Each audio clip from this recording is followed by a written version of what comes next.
Bonjour, je m'appelle Audelin, et le week-end dernier, ma sœur s'est moquée de moi devant des inconnus. Elle a dit que j'avais l'air trop pauvre pour être là. Le personnel de la boutique s'est joint à elle. Personne ne l'a arrêté, pas même ma mère. Mais ce qu'ils ne savaient pas, c'est que l'homme qui entrait discrètement derrière eux était le mari dont je n'avais jamais parlé, et ce qui s'est passé ensuite, disons simplement que, lorsque la vérité entre vêtue d'un costume sur mesure, le silence est plus fort que la honte. Avant de plonger dans l'histoire, à quelle heure écoutez-vous ceci et où êtes-vous? Laissez un commentaire. Cette histoire pourrait bien faire écho à quelque chose que vous avez vécu aussi. Calista a appelé cela une journée entre filles. Son ton, mielleux au téléphone ce matin-là. Tu devrais venir avec moi à Jadwolt, a-t-elle dit. Ils ont de nouveaux pendentifs pour la fête des mères. Choisissons quelque chose pour maman ensemble. Elle n'a pas eu à me forcer la main. J'avais de toute façon l'intention de trouver un cadeau, quelque chose de petit mais significatif. J'ai enfilé mon cardigan beige doux, le même que je portais depuis des années, et j'ai pris le vieux portefeuille en cuir de ma grand-mère sur la table près de la porte. Les coutures étaient effilochées par endroits, mais je le caressais toujours avec soin. Il sentait légèrement le cèdre et la lotion à la menthe, et je le portais toujours comme une armure.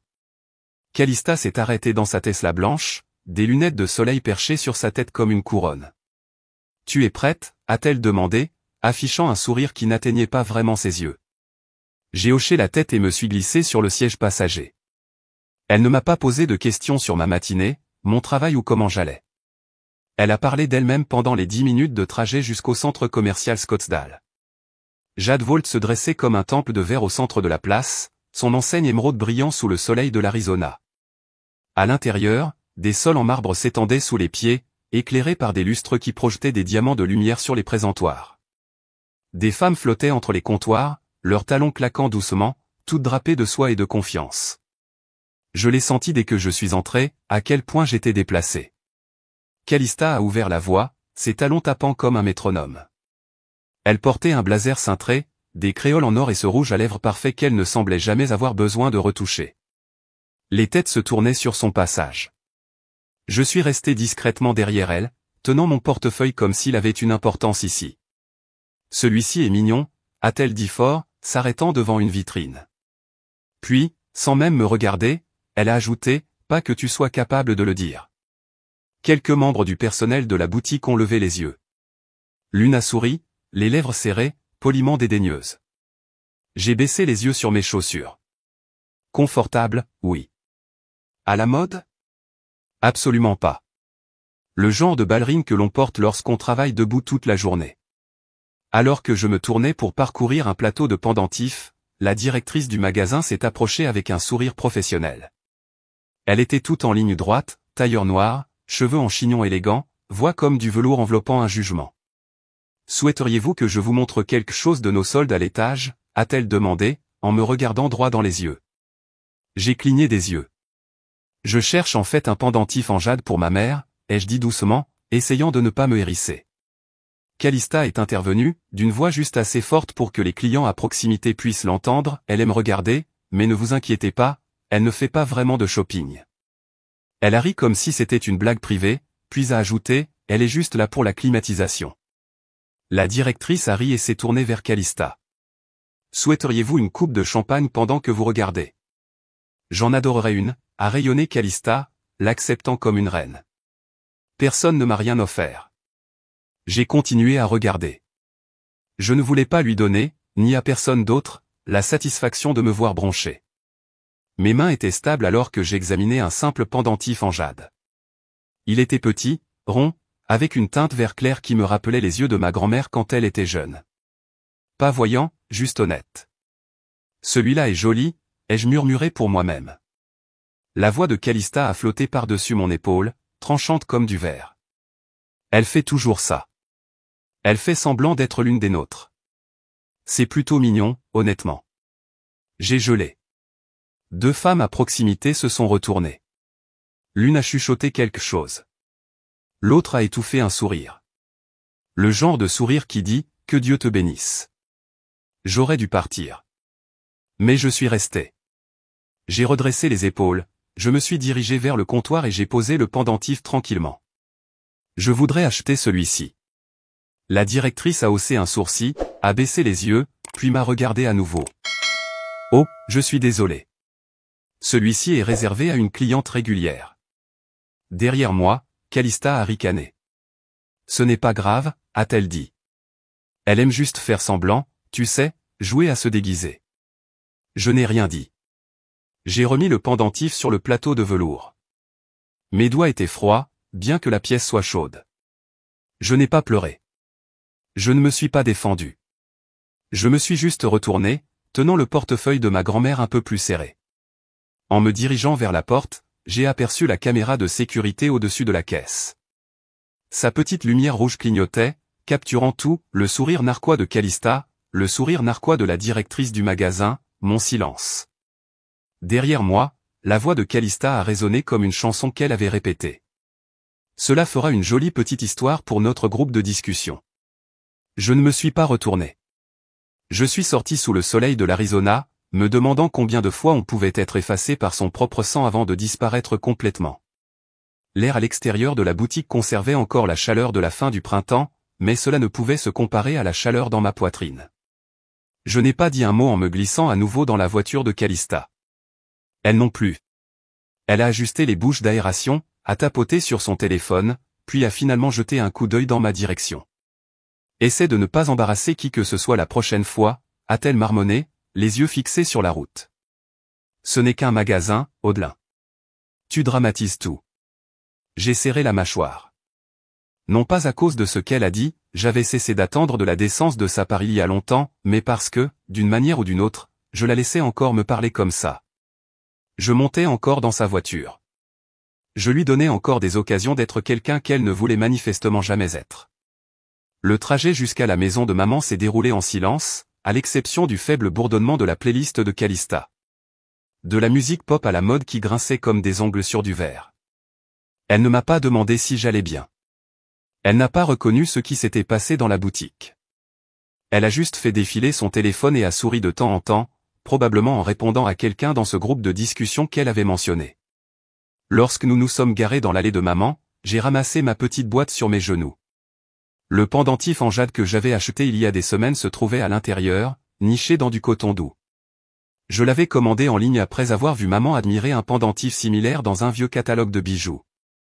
J'avais même payé un supplément pour la gravure, à June, avec amour. Calista ne m'a pas attendu. Elle a actionné le verrouillage à distance et s'est dirigée vers le porche devant moi comme si elle était la propriétaire des lieux. J'ai suivi, plus lentement, en pressant doucement la boîte cadeau dans ma paume.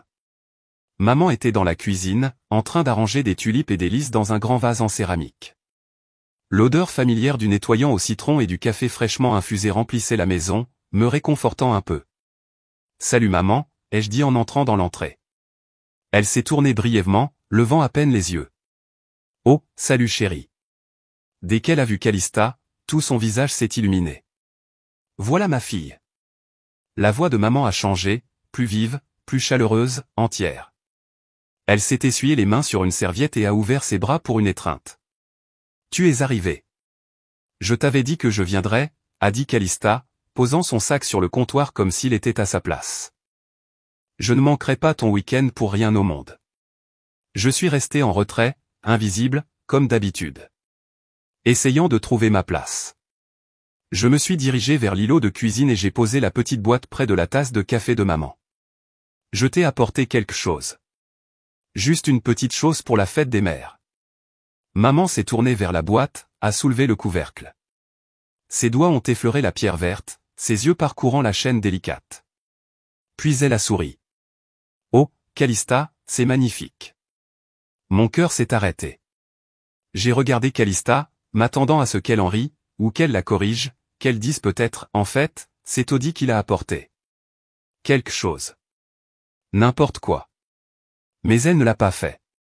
Elle s'est juste appuyée sur le comptoir, a bu une gorgée de son thé glacé et a affiché un sourire doux et exercé. J'ai ouvert la bouche, puis je l'ai refermée. Mes mots n'avaient nulle part où aller. Plus tard, je me suis excusé pour aller aux toilettes, ayant besoin d'air plus que toute autre chose. Sur le chemin du retour, je suis passé devant la poubelle dans le couloir. Le couvercle n'était pas complètement fermé. Quelque chose à l'intérieur a attiré mon attention. Un reçu froissé. Le mien. Je me suis penché légèrement, les mains tremblantes, et je l'ai sorti. Mon nom avait été rayé au stylo, barré comme si je n'avais jamais existé. À sa place, écrit soigneusement, il y avait « Calista K ». Je suis resté figé. Le pendentif, le cadeau, tout. Elle n'avait pas simplement laissé passer le moment. Elle avait planifié cela. Je suis retourné lentement, le reçu plié dans la main, la chaleur montant à mes oreilles. De retour dans la cuisine, maman plaçait le pendentif sur son présentoir à bijoux, fredonnant doucement. « Maman », ai-je dit, d'une voix douce mais ferme. « C'est moi qui t'ai acheté ça. » Le pendentif en jade. Elle ne m'a pas regardé. « Ne sois pas idiote », a-t-elle répondu. « C'est Calista qui me l'a offert. » Non, ce n'est pas elle. C'est moi, il y a des semaines. J'ai la confirmation de commande. Elle s'est alors tournée, posant le pendentif. Pourquoi dois-tu toujours rendre les choses difficiles? Cette phrase n'a pas simplement atterri. Elle a explosé. Je l'ai regardée, j'ai vraiment regardé la femme qui m'a élevé. La femme dont les mains avaient autrefois essuyé mes larmes après mon premier chagrin d'amour, dont la voix me lisait des histoires pour dormir quand Calista refusait. Et elle l'avait vu. Elle avait vu que l'étiquette avait été changée, elle m'avait vu debout là, ignorée. Elle savait, mais elle a choisi le mensonge. Le reste de la visite est flou. Plus tard, alors que le soleil commençait à descendre plus bas derrière les arbres du jardin, Calista a annoncé « Nous dînons ce soir avec maman et des amis. » Juste une petite chose, des gens du milieu. Elle m'a lancé ce regard, celui qu'elle utilisait toujours quand elle voulait blesser et faire semblant que c'était un compliment. Tu te sentirais déplacé. Tu sais, c'est une sorte de dîner de réseautage. J'ai hoché la tête une fois, je ne me suis pas battu. Bien sûr, j'ai des choses à faire de toute façon. Aucune des deux ne m'a arrêté lorsque j'ai pris mon sac. Pas de « conduis prudemment ». Pas de « merci d'être venu ». Pas de « je t'aime ». Juste le silence alors que je sortais. En allant vers le trottoir, je suis passé devant le SUV de luxe de Calista. Ses vitres polies reflétaient une image déformée de moi, des yeux fatigués, des épaules rentrées, serrant ce portefeuille usé comme une bouée de sauvetage. Je ne savais pas ce qu'elle voyait quand elle me regardait, mais je commençais à le voir. Quelqu'un qu'il était devenu beaucoup trop facile d'ignorer. Même ma mère connaissait la vérité, et elle m'a regardé dans les yeux et a choisi le mensonge à la place. J'ai conduit de chez maman jusqu'à chez moi en silence, les vitres baissées, espérant que l'air du désert puisse dissiper la douleur qui s'était installée dans ma poitrine. Les rues de Scottsdale étaient dorées et tranquilles, le dimanche s'installant comme un soupir. Mais à l'intérieur de moi, tout palpitait. Plus à cause du choc, juste le lampou de savoir que j'avais été effacé à nouveau. Mon petit appartement était calme, le soleil filtrant à travers les stores en bande sur la moquette du salon. J'ai laissé tomber mes clés dans le bol près de la porte et je suis allé directement au lit sans me brosser les dents. Non pas par paresse, mais par cet épuisement profond qui survient lorsqu'on vous rappelle pour la 100e fois que vous n'êtes pas à votre place. Le lendemain matin, je me suis réveillé tôt, non pas parce que je le voulais, mais parce que mon téléphone n'arrêtait pas de vibrer. 19 notifications clignotaient sur mon écran de verrouillage. 19. Toutes provenant du groupe de discussion familiale. Je me suis assise, le pouce accélérant. Pendant un instant, mon esprit est allé au pire, quelqu'un à l'hôpital, un accident. Mais ce n'était pas ça. Le premier message était une vidéo. Je l'ai tapoté. L'image a rempli mon écran. J'y étais, moi de la veille, debout au comptoir de la boutique, tenant le pendentif en jade. La voix de Calista gloussait en arrière-plan. Elle aime juste jouer à la riche. Elle ne peut pas vraiment se le permettre. Le sourire narquois de la directrice. La façon dont il m'a pris la boîte des mains et me l'a remise comme si j'étais une enfant qui volait des bonbons. Et j'étais là, reculant, le visage stupéfait, pris de profil alors que je me retournais pour partir. Un emoji riant flottait sous le clip, envoyé par ma mère. En dessous, un message de Lorraine, l'amie de Calista, toujours en train de faire du shopping comme une princesse avec un budget de paysanne. Personne, aucun cousin, aucune tante, aucun oncle éloigné, n'a dit un mot pour me défendre. Le clip avait déjà été partagé dans plusieurs messages, sous différents angles, à différents moments. Quelqu'un avait pris les images de la caméra de sécurité de la boutique, peut-être avec un téléphone filmant le moniteur. L'un d'eux devait avoir demandé au personnel de le remontrer, probablement pour rire. Mes mains tremblaient. Je voulais ressentir de la rage, mais tout ce que je ressentais était de la fatigue. Fatigué d'une manière qui me faisait me demander si quoi que ce soit que je ferais aurait jamais de l'importance pour eux à nouveau, si cela en avait jamais eu. J'ai fermé la discussion. Quelques secondes plus tard, une autre notification est apparue. Une nouvelle photo, maman, Calista et 4 autres amis de la famille, habillés sur leur 31, verre de vin à la main, assis autour d'une longue table éclairée aux chandelles. La légende disait « famille ». Entière et fière. Il n'y avait aucun signe que j'avais jamais existé. J'ai cherché les tags. Aucune mention de moi. Un commentaire d'un cousin que je n'avais pas vu depuis le lycée, « Où est ta sœur ?» Calista a répondu, elle avait d'autres choses à faire. Je suis resté assise un long moment, non pas en colère, juste effacé. J'ai ouvert mon ordinateur portable et j'ai affiché le profil public de Calista. Défilement après défilement, publication après publication, sourire, célébration, brunch, gala de charité, et toujours, notre belle famille, ceci, et est tellement chanceux d'avoir ses racines, cela. Mais quelque chose a attiré mon attention. Une fête d'anniversaire l'année dernière. J'y étais allé. Je savais que j'y étais allé. J'avais apporté le gâteau. J'avais pris la photo. Et pourtant, quand j'ai regardé la publication, je n'y étais pas. La photo avait été recadrée. Une autre, un dîner de Thanksgiving d'il y a 2 ans. J'avais préparé la casserole de haricots verts. Je me souvenais de l'odeur, des rires, même du roulement des yeux de Calista quand je l'avais apporté. Mais il n'y avait aucune trace de moi sur les photos partagées, pas même sur la photo de groupe. Je ne manquais pas seulement. J'étais en train d'être supprimé. Mon doigt a plané sur l'écran, stupéfait par la minutie du travail, comme si quelqu'un était entré avec un scalpel et m'avait découpé, image par image. J'ai quitté le canapé, je suis entré dans ma chambre et j'ai ouvert le tiroir du bas de ma commode. À l'intérieur, enfoui sous un vieux pull, se trouvait une photo encadrée. Moi et ma grand-mère, assises dans son jardin, le soleil attrapant les mèches de son chignon argenté. Sa main était sur la mienne. Pas de filtre, pas de retouche, juste nous. Je l'ai tenu près de moi et j'ai murmuré, « Tu m'as vu ». Même quand personne d'autre ne le faisait. Mon téléphone a de nouveau vibré. Cette fois, ce n'était pas le groupe de discussion. C'était un numéro que je n'ai pas reconnu au début. Aucun nom attaché, juste un message, « Salut, je t'ai vu dans cette vidéo. Tu vas bien ?»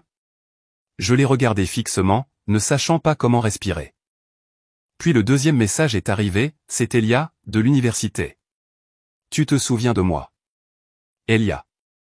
Je n'avais pas entendu ce nom depuis plus de 10 ans. Maintenant, je fixais le message pendant 1 minute entière avant même que mes doigts ne bougent. Elia. Il ne s'appelait pas comme ça à l'université. Tout le monde disait Eli. Je le taquinais à ce sujet, je disais que ça sonnait trop propre pour quelqu'un qui vivait pratiquement dans le bâtiment des arts, portait des jeans tachés d'encre et lisait Neruda dans la buanderie. J'ai tapé, salut. Je vais bien, je crois. Il ne s'est pas écoulé 30 secondes avant que les bulles de saisine apparaissent. Je suis à Scottsdale aujourd'hui. Je suis de passage, mais si tu es partante, un brunch?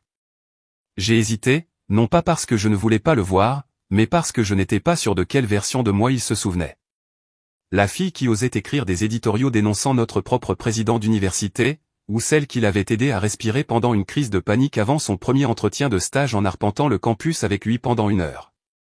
Certainement pas celle qui venait de devenir virale pour avoir été traitée comme un chewing-gum collé sous un comptoir de boutique. Malgré tout, je me suis retrouvé à répondre, bien sûr.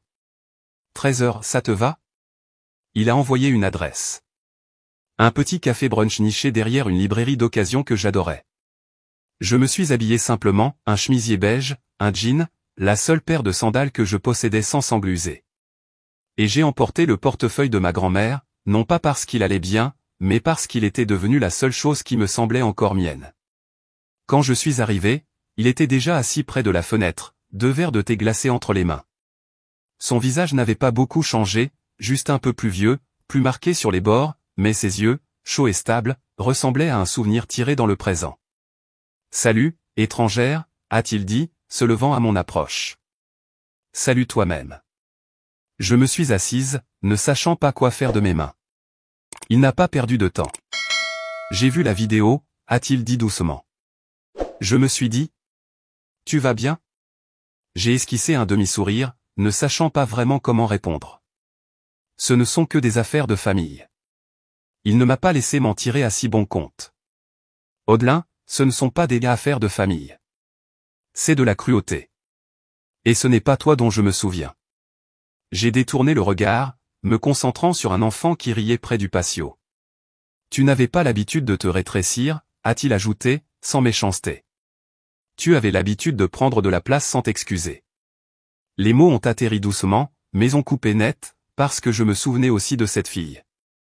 Celle qui se disputait avec les professeurs, organisait des collectes de fonds, mettait les gens mal à l'aise avec la confiance qu'elle avait à défendre des causes. Je me souvenais de sa voix. Et je me souvenais de la dernière fois que je l'avais entendue, il y a des années.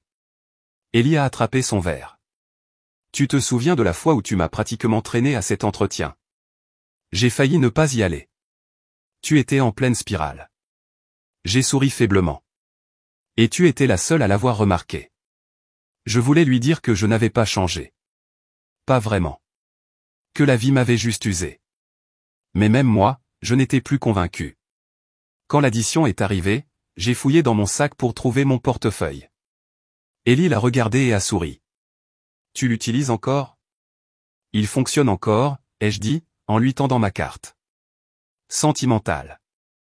Mais avant que je ne puisse le ranger à nouveau, j'ai entendu une voix derrière moi. Claire, nette, féminine. Je n'arrive pas à croire qu'elle porte encore ce truc de contrefaçon. Les mots n'ont pas crié, mais ils ont frappé comme s'ils avaient un projecteur derrière eux. Je me suis légèrement tourné. Lorraine, l'amie toujours fidèle de Calista, debout à 2 tables de là, vêtue de lin blanc, tenant un mimosa. Elle était avec 3 autres femmes, toutes rayonnantes de cet éclat soigné que l'on ne voit que sur les pages Instagram avec des liens d'affiliation. Sa voix a baissé, mais pas assez bas. C'est la sœur que Calista aide. Celle qu'ils laissent suivre pour se sentir mieux dans leur peau. Les femmes ont ricané. La main d'Ellie s'est serrée autour de son verre. Je pouvais sentir son souffle se couper. Il avait l'air de vouloir se lever, mais j'ai secoué la tête. Je n'ai rien dit, j'ai juste remis lentement le portefeuille dans mon sac et lui ai offert un petit sourire. J'ai besoin d'air, ai-je dit, en me levant doucement. Il s'est levé aussi. Tu veux que je... Non, juste, merci pour ça. Il n'a pas insisté, il a juste hoché la tête comme s'il comprenait plus que je ne pouvais le dire. Dehors, l'air était sec et vif. Le genre de chaleur du désert qui ne vous étreint pas, mais qui vous pousse. Je me suis appuyé contre un lampadaire dans le parking, les yeux fermés. Je n'ai pas pleuré. Non pas parce que je n'étais pas blessé, mais parce que j'avais l'impression de ne même plus appartenir au troupeau, de flotter autour de lui comme une sorte de contour invisible d'une personne que tout le monde pouvait redessiner comme bon lui semblait. Le téléphone a de nouveau vibré. J'ai baissé les yeux, mérite. Je n'avais pas vu ce nom apparaître sur mon écran depuis des mois. Je l'ai laissé sonner 1 fois, 2 fois. Mon doigt a plané, et à la 3e sonnerie, quelque chose a basculé en moi. Ni rage, ni clarté, juste une décision. J'ai décroché. Quand j'ai répondu à l'appel de Mérite, je ne m'attendais pas à ce que ma voix soit stable, mais elle l'était. Salut, ai-je dit doucement. Son souffle à l'autre bout du fil était doux, mais familier. Tu portes encore ce vieux portefeuille, n'est-ce pas? Un rire m'a échappé, imprévu, sans retenue. Bien sûr que oui. Qu'est-ce que je porterais d'autre, ma dignité? Il a ri. Ne te sous-estime pas, D. Ce portefeuille a traversé l'enfer avec toi, et il tient encore le coup. Nous n'avons pas parlé longtemps. Il n'appelait pas pour arranger quoi que ce soit, juste pour me rappeler que je n'étais pas invisible. Nous avons parlé de rien et de tout pendant 10 minutes, et quand j'ai raccroché, je me sentais étrangement lucide. Pas heureuse, pas pleine d'espoir, mais, encore debout. En fin de soirée, j'ai réalisé que j'avais laissé mon dossier de notes de contrat et de documents de recherche chez ma mère la veille. Ils n'étaient importants pour personne d'autre, mais ils étaient les miens.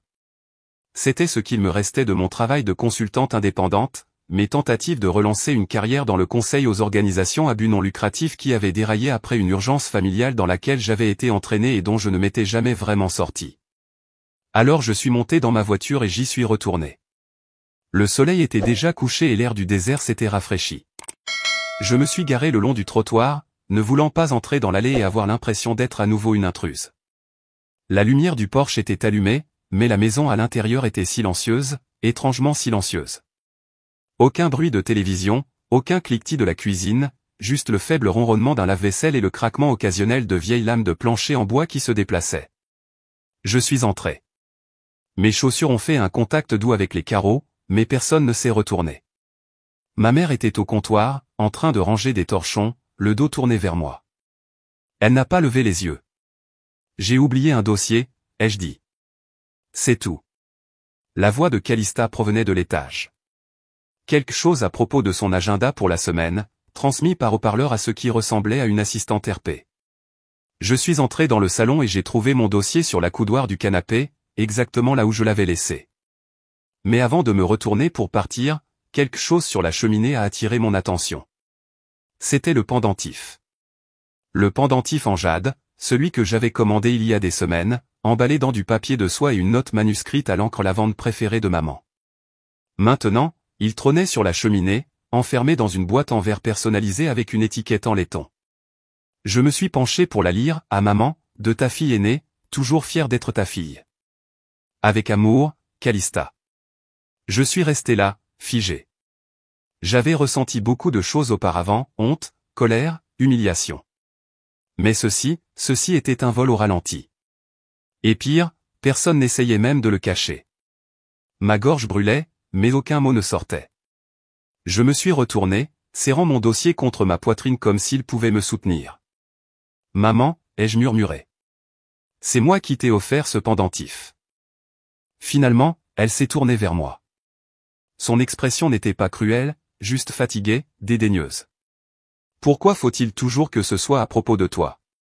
C'est tout ce qu'elle a dit. Comme si ce que j'avais vu n'avait pas d'importance. Comme si la vérité n'existait que dans la façon dont elle faisait sentir les autres. Je ne me suis pas disputé. Je n'ai pas pleuré.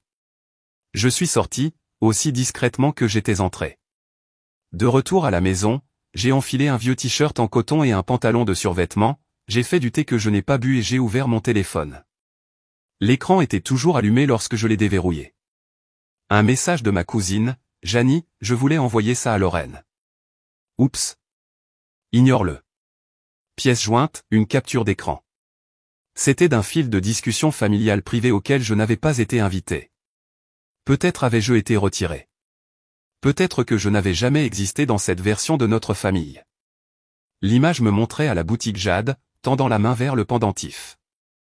La directrice de la boutique souriant d'un air narquois. La légende de Calista, je n'arrive pas à croire qu'elle pensait vraiment pouvoir se permettre quelque chose de réel. Une réponse, pauvre chose. Puis vint la réponse de ma mère. Simple. Finale. Nous avons pitié d'elle, mais nous ne pouvons pas la porter éternellement. Je l'ai regardée fixement. L'écran ne s'est pas brouillé. Je n'ai pas pleuré. Je me suis juste senti, libéré. Comme si tout ce qui m'avait jamais attaché à eux, espoir, culpabilité, désir, s'était tranquillement défait. J'ai posé le téléphone doucement, comme s'il s'agissait de quelque chose de sacré, je suis allé pieds nus sur le patio arrière et j'ai ouvert la porte moustiquaire. L'air extérieur était immobile. Un seul papillon de nuit planait près de la lumière du porche, la frappant doucement, encore et encore. J'ai murmuré dans l'obscurité, je ne suis pas à vous apporter. Je ne l'ai jamais été. Et dans ce silence, pour une fois, personne ne m'a interrompu. À l'intérieur, mon téléphone a vibré sur la table. Mérite, encore une fois. Cette fois, j'ai décroché à la première sonnerie. Il n'a pas commencé par bonjour. Tu portes encore ce vieux portefeuille, n'est-ce pas? J'ai souri parce que, d'une certaine manière, il savait. Peut-être qu'il avait toujours su. Oui, ai-je dit. Je le porte. C'est bien, a-t-il répondu. Ça veut dire que tu n'as pas oublié qui tu es. Et, parlons. C'était la première fois depuis des semaines que quelqu'un me parlait comme si je n'avais pas déjà disparu. Quand je me suis réveillé mardi matin, l'air dans mon appartement était différent, plus épais en quelque sorte, comme si le silence lui-même me regardait. Le monde extérieur commençait à se réchauffer à nouveau, ce genre de chaleur de l'Arizona que l'on ressent avant même d'ouvrir la fenêtre. Mérite a frappé juste après 8 heures. Il n'a pas apporté de fleurs ni de nourriture, juste 2 tasses de café noir et son regard fixe, celui sur lequel je m'appuyais avant que tout ne devienne trop lourd à porter. Nous nous sommes assis à la petite table près de la fenêtre, la même où j'avais autrefois rédigé des propositions et trié des factures. Il m'a regardé bercer la tasse entre mes paumes, comme si cela pouvait me donner du courage. Je ne veux pas de vengeance, ai-je dit doucement. Je ne veux pas tout brûler. Il a penché la tête. Mais, je veux arrêter de me rétrécir. Il y a eu une longue pause. Je ne l'ai pas remplie. Je l'ai laissé s'installer entre nous comme la vérité. Il a hoché la tête. Alors, que demandes-tu? Si je retourne là-bas. Jade Volt, est-ce que tu entreras avec moi? Bien sûr. J'ai secoué la tête. Non. Je veux dire, laisse-moi y aller en premier. Laisse-moi entrer devant cette fois. Ses yeux ont scruté les miens. Tu sais qu'ils vont essayer de te démolir à nouveau. J'ai expiré lentement. Alors qu'ils essaient. Nous n'avons pas beaucoup parlé après cela. Nous avons fini notre café. Je n'ai rien mis d'extravagant, juste un jean propre, un haut noir et le portefeuille qui, d'une manière ou d'une autre, portait plus de ma dignité que n'importe quel sac à main. À 11 heures, je me tenais devant les portes vitrées de Jade Volt, seul. J'ai aperçu mon reflet dans le verre poli avant d'entrer. Pas de maquillage, pas de masque, juste moi. La climatisation à l'intérieur a frappé ma peau, et la faible odeur de thé blanc et d'argent enveloppait l'endroit comme une armure. Le même directeur a levé les yeux de derrière le comptoir. Son expression n'a pas changé, mais ses sourcils se sont levés. « Puis-je vous aider ?» a-t-il demandé, d'un ton neutre recouvert d'une indifférence pratiquée. Avant que je puisse répondre, une voix a jailli de derrière la caisse, « Oh, encore elle. » Lorraine. Bien sûr. Elle est sortie de l'arrière comme si elle attendait son entrée. Elle était vêtue de rose poudré, de la tête aux pieds, comme une publication Instagram soignée. Ses talons claquaient sur le carrelage comme des applaudissements destinés à elle-même. J'ai gardé un ton calme. Je suis ici à propos du pendentif. Celui que ma sœur a acheté. Le directeur s'est légèrement penché en avant. Avez-vous un reçu? Non, ai-je dit simplement. Mais je l'ai conçu. Lorraine a ri brièvement et s'est détournée. C'est fort. Le directeur a hésité. Nous concevons des pièces sur mesure uniquement pour les clients vérifiés. Si vous avez la facture, je peux? J'ai doucement secoué la tête. Je ne suis pas ici pour discuter, juste pour récupérer quelque chose qui n'a jamais été à elle. Il a ouvert la bouche pour dire quelque chose, mais ne l'a pas fait. Un silence s'est installé entre nous, assez long pour que la tension se dissipe, mais assez court pour avoir l'impression qu'il pourrait se rompre. Puis je l'ai entendu, doucement, juste derrière moi. Lorraine, se penchant vers une nouvelle employée que je ne reconnaissais pas, elle ne fait pas de shopping. La dernière fois, elle a essayé de partir avec quelque chose. Le mot voleuse n'a pas été crié, mais il était assez fort pour voyager. Le directeur s'est redressé. Madame, je vais devoir vous demander de quitter les lieux. J'ai fait une pause, j'ai senti le sang se retirer de mon visage, puis revenir comme une brûlure lente dans mon cou. Mais je n'ai pas discuté. Je n'ai pas plaidé. J'ai souri. C'était petit, mesuré, silencieux, et cela l'a déstabilisé. Je me suis retourné et je suis sorti sans un mot de plus. De retour à la maison, j'ai envoyé un texto à Mérite, ils veulent que je parte. Ils m'ont traité de voleuse. Il a appelé au lieu de répondre par texto. Tu es prête? J'étais prête dès que je suis entré. À 14 heures, Mérite était au téléphone, non pas avec la boutique, mais avec quelqu'un de plus haut placé. Bonjour, c'est Mérite Bishop, a-t-il dit posément. J'appelle au nom d'un partenaire impliqué dans le processus de conception des produits de Jade Volt. Je l'ai regardé arpenter le sol de la cuisine, chaque pas délibéré. Il ne s'agit pas du fait qu'elle soit ma femme, a-t-il poursuivi. Il s'agit du fait que votre personnel répand des rumeurs diffamatoires sur la propriété intellectuelle d'une cofondatrice. Il y a eu un silence à l'autre bout du fil. Puis il a dit, vous voudrez vérifier les archives de sécurité du magasin. Commencez par le 3 mai. Et il a raccroché. Il ne m'a pas regardé tout de suite. Il a d'abord pris une gorgée d'eau lente, comme s'il n'était même pas perturbé. Demain, a-t-il dit, ils viendront ramper. Il avait raison. Juste après 17 heures, j'ai reçu un appel. Numéro masqué. Je l'ai laissé aller à la messagerie vocale. Puis il a sonné à nouveau. Cette fois, le numéro de téléphone fixe de la boutique s'affichait à l'écran. J'ai répondu. La voix du directeur était prudente maintenant, polie, enduite d'une courtoisie nerveuse. Madame Kay, nous tenons à nous excuser pour le malentendu précédent. Nous pensons qu'il y a eu une certaine confusion concernant votre visite, et nous serions heureux d'en discuter en personne. Je n'ai pas parlé tout de suite. Il a poursuivi, vous êtes la bienvenue pour venir demain, quand cela vous convient. J'ai raccroché. Pas de merci. Pas de confirmation. Au lieu de cela, j'ai envoyé un texto à Mérite, es-tu libre demain? Sa réponse est arrivée quelques secondes plus tard, pour toi? Toujours. Cette fois, s'il voulait m'effacer, il devrait le faire devant l'homme qui m'avait vu me construire. L'air à l'intérieur de Jade Volt sentait la même chose, thé blanc, bois laqué, fleurs froides sans âme. Mais quelque chose avait changé, moi. Je n'entrais derrière personne cette fois. Mérite est resté un pas derrière, comme je l'avais demandé. Son costume n'était rien d'extravagant, juste assez élégant pour que chaque employé de cette boutique se fige à mi-mouvement lorsqu'il l'apercevait. Mais ce n'était pas sa présence qu'ils auraient dû regarder. C'était la mienne. Je suis passé devant les vitrines comme si j'étais à ma place. Pas d'hésitation, pas de regard vers le bas, juste des pas assurés vers le salon de consultation où se déroulaient les vraies négociations. L'espace qu'il m'avait dit être sur invitation seulement. Aujourd'hui, je détenais ma propre invitation, la vérité. La directrice de la boutique nous a repérés immédiatement. Ses lèvres se sont contractées dans ce qui se voulait être un sourire. Mademoiselle Kay, a-t-elle dit, d'un ton mielleux. Nous sommes si heureux que vous ayez accepté de revenir. Il y a eu une certaine confusion.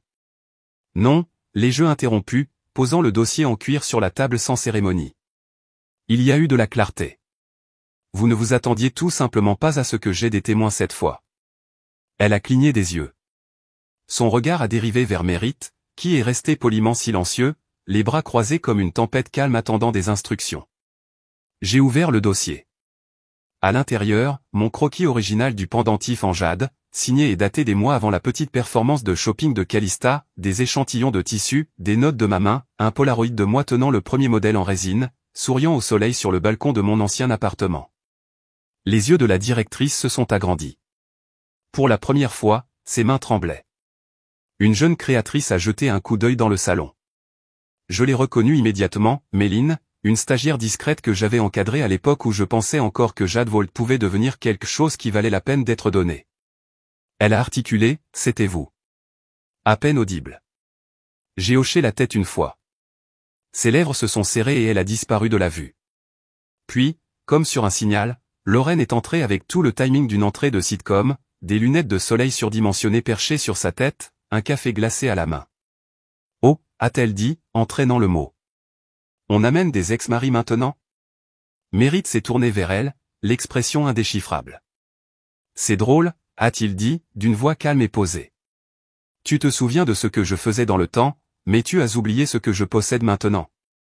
Le visage de Lorraine a pâli. Sa mâchoire s'est contractée. Je n'ai rien dit. Je n'en avais pas besoin. La directrice de la boutique s'est éclaircie la gorge, mais cela est sorti sec. Elle a jeté un coup d'œil entre nous comme un animal piégé essayant de décider quelle direction était la plus sûre. C'est alors que Mérite m'a regardé, pas eux, et a dit ce que je ne savais pas que j'avais besoin d'entendre.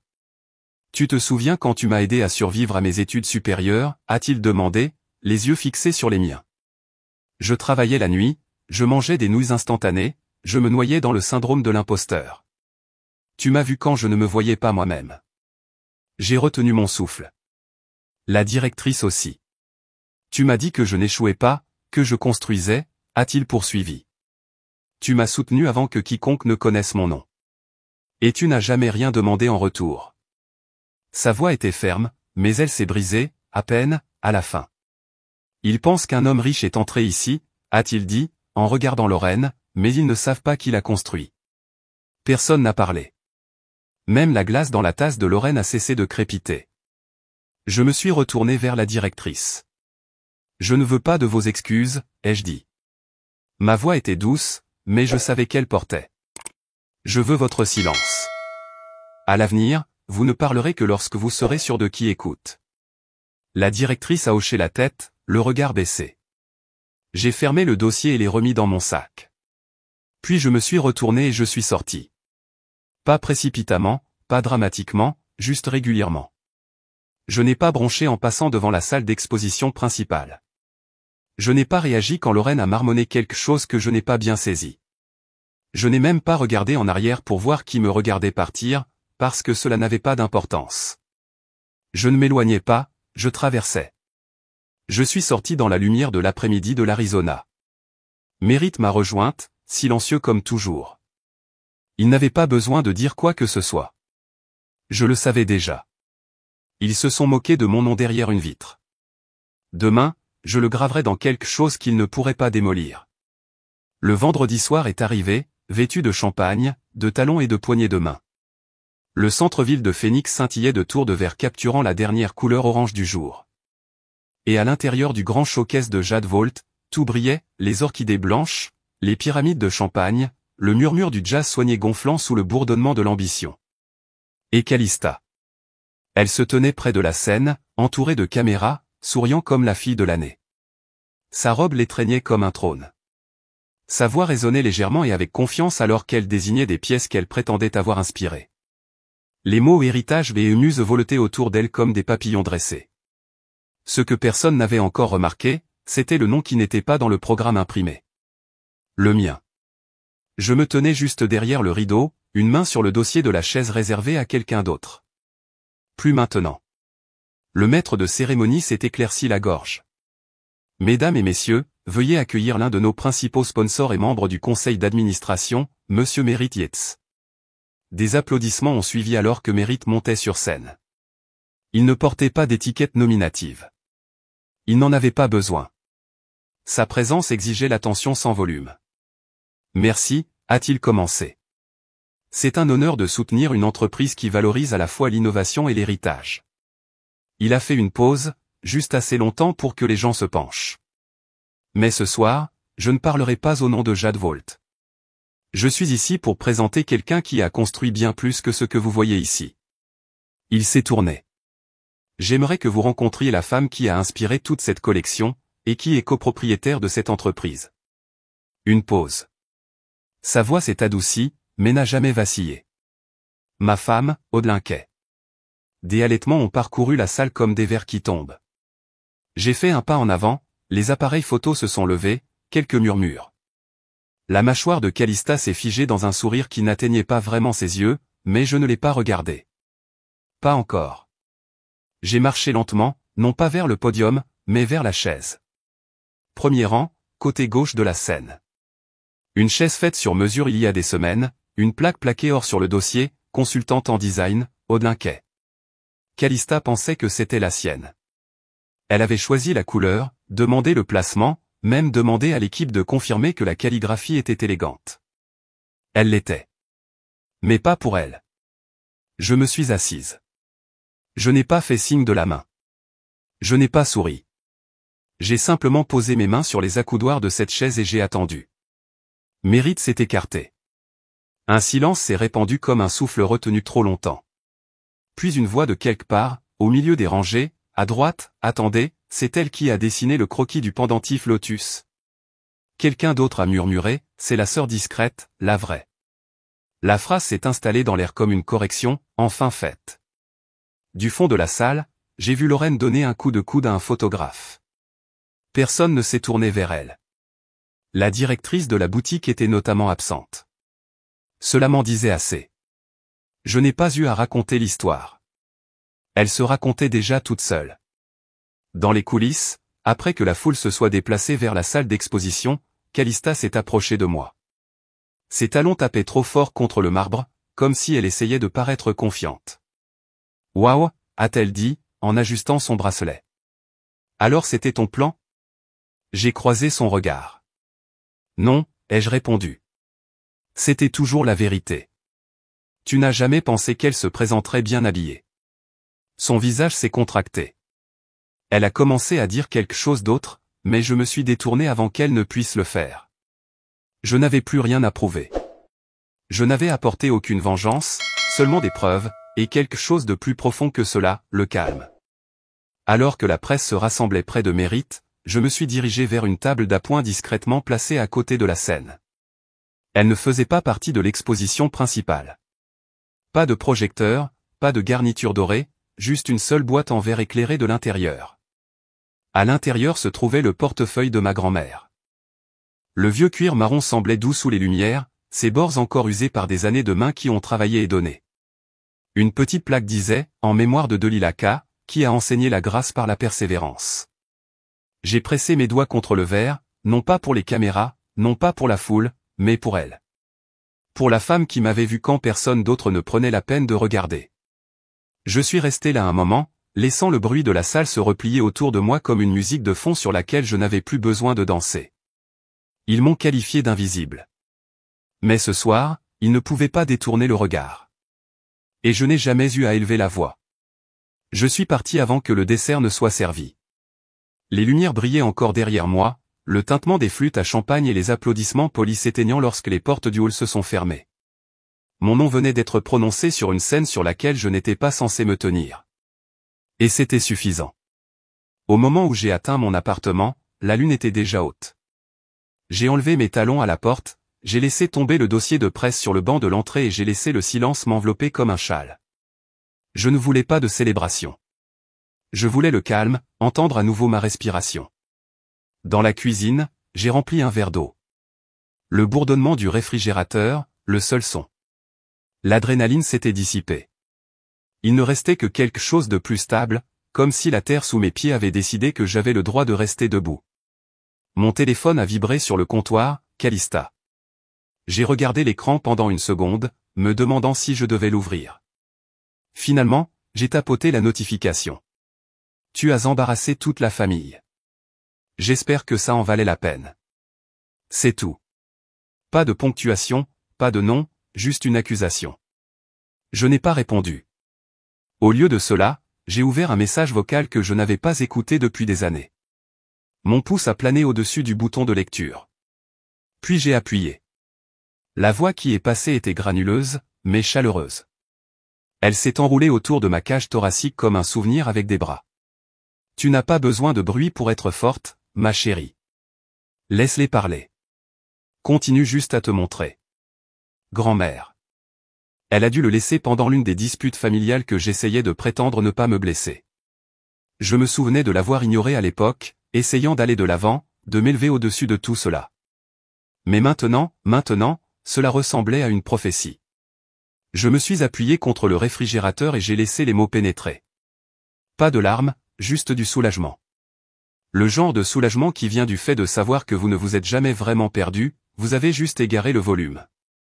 Plus tard dans la nuit, j'étais assise sur le canapé, parcourant les alertes d'actualité auxquelles je ne m'attendais pas. Delila K, l'architecte silencieuse derrière Jade Volt. Le conseil d'administration de Jade Volt confirme l'identité de la cofondatrice après la surprise du showcase.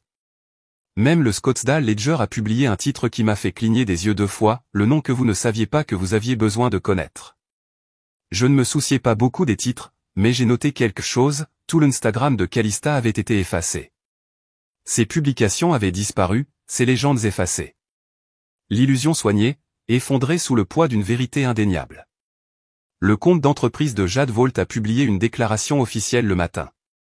Une photo du pendentif Lotus à côté d'une plaque signalétique imprimée, conçue par Orkay. Inspirée par Deka. Il n'y avait aucune mention de Calista. Mais honnêtement, ce n'était pas pour cela que je m'étais présenté. Ce n'était pas pour les excuses. C'était pour récupérer quelque chose pour lequel je n'aurais jamais dû avoir à me battre. La dignité n'est pas un titre ou un moment. C'est une façon d'être. Le lendemain matin, je me suis réveillé tôt, non pas par habitude, mais par instinct. J'ai enfilé un pull en coton doux, des baskets et j'ai marché les 4 pâtés de maison jusqu'au café. Le même café où Lorraine m'avait humilié quelques jours auparavant. Celui où le mot contrefaçon avait piqué plus que prévu. Cette fois, personne n'a levé les yeux quand je suis entré. Pas de murmure, pas de regard. Mais à la table du coin, je l'ai vue, la jeune créatrice de Jade Volt, la même fille qui m'avait remercié discrètement auparavant. Elle a croisé mon regard. Elle a de nouveau articulé les mots « merci ». J'ai hoché la tête en retour, non pas pour la validation, mais pour ce qui est venu après, la suite.